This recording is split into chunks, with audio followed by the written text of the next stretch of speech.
Be imitators of me, even as I also am of Christ. Now I praise you, brothers, that you remember me in all things, and hold firm the traditions, even as I delivered them to you. But I would have you know that the head of every man is Christ, and the head of the woman is the man, and the head of Christ is God. Every man praying or prophesying, having his head covered, dishonors his head. But every woman praying or prophesying with her head unveiled dishonors her head. For it is one and the same thing as if she were shaved. For if a woman is not covered, let her also be shorn. But if it is shameful for a woman to be shorn or shaved, let her be covered.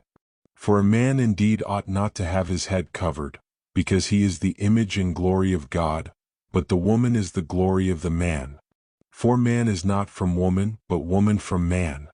For neither was man created for the woman, but woman for the man. For this cause the woman ought to have authority on her head because of the angels.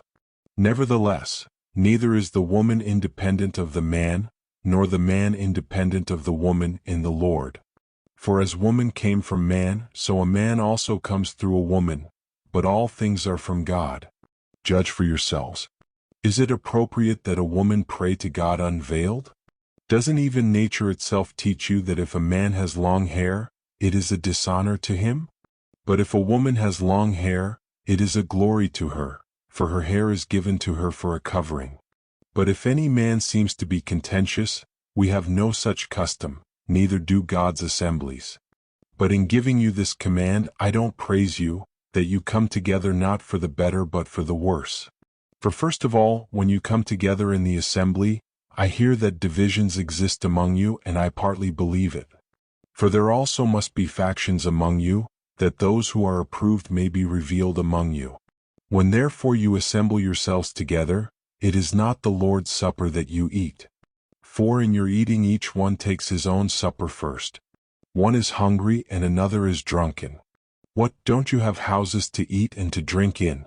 Or do you despise God's assembly, and put them to shame who don't have? What shall I tell you? Shall I praise you? In this I don't praise you. For I received from the Lord that which also I delivered to you, that the Lord Jesus on the night in which he was betrayed took bread. When he had given thanks, he broke it and said, Take, eat. This is my body which is broken for you. Do this in memory of me. In the same way he also took the cup after supper, saying, This cup is the new covenant in my blood. Do this as often as you drink in memory of me. For as often as you eat this bread and drink this cup, you proclaim the Lord's death until he comes. Therefore whoever eats this bread or drinks the Lord's cup in a way unworthy of the Lord will be guilty of the body and the blood of the Lord. But let a man examine himself, and so let him eat of the bread and drink of the cup.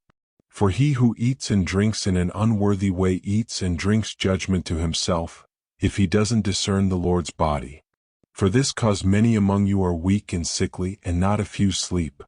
For if we discerned ourselves, we wouldn't be judged. But when we are judged, we are punished by the Lord, that we may not be condemned with the world. Therefore, my brothers, when you come together to eat, wait for one another. But if anyone is hungry, let him eat at home, lest your coming together be for judgment. The rest I will set in order whenever I come.